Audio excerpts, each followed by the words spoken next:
झारखंड का कोयला इतिहास, औद्योगिक विकास और आर्थिक उत्थान से गहराई से जुड़ा हुआ है।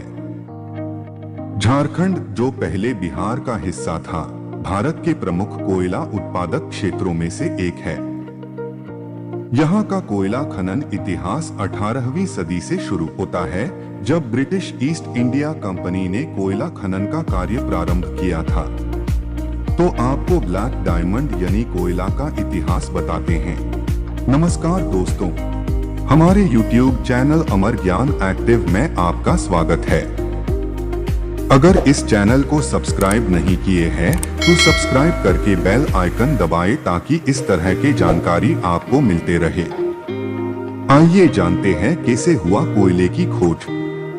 प्रारंभिक काल 18वीं सदी उदास स्माइली 1774 में झारखंड में दामोदर नदी के किनारे स्थित रानीगंज कोलफील्ड में कोयले की पहली खान की खोज की गई थी। यह क्षेत्र उस समय बंगाल प्रेसिडेंसी के अंतर्गत आता था। इसी समय ब्रिटिशों ने कोयले के खनन की संभावनाओं को पहचाना और इसे औद्योगिक क्रांति के लिए ईंधन के रूप में उपयोग करने का निर्णय लिया। 19वीं सदी के मध्य तक झारखंड क्षेत्र में कई और कोयला खदानों की खोज की गई। इस दौरान झारखंड में कोयला खनन का विस्तार तेजी से हुआ। दामोदर घाटी क्षेत्र, जिसमें धनबाद और बोकारो जैसे क्षेत्र शामिल हैं, कोयला खनन का प्रमुख केंद्र बना। कोयले का उपयोग रेलवे इंजन, औद्योगिक संयंत्रों और स्टील उद्योग के लिए किया जाने लगा।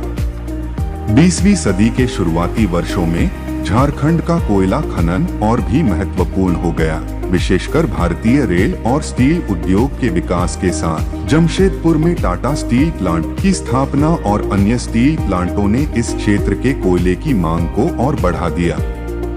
इस सदी के मध्य तक झारखंड का धनबाद जिला भारत की कोयला राजधानी के रूप में प्रसिद्ध हो गया। आधुनिक काल 1947 में भारत की आजादी के बाद कोयला उद्योग का राष्ट्रीयकरण हुआ।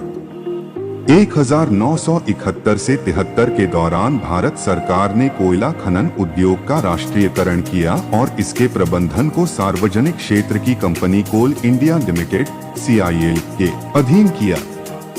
झारखंड में कोल इंडिया की कई सहायक कंपनियां काम कर रही हैं, जैसे कि Bharat coking coal limited (BCCL) और सेंट्रल कोलफील्ड्स लिमिटेड (CCL). समस्याएं और चुनौतियां। कोयला खनन से झारखंड की आर्थिक स्थिति में सुधार हुआ, लेकिन इसके साथ ही पर्यावरणीय समस्याएं, अवैध खनन, विस्थापन और श्रमिकों की कठिनाइयां भी बढ़ी।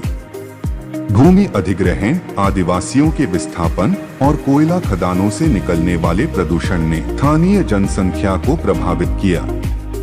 सांस्कृतिक और सामाजिक प्रभाव। कोयला खनन ने झारखंड की सामाजिक संरचना में भी परिवर्तन लाया।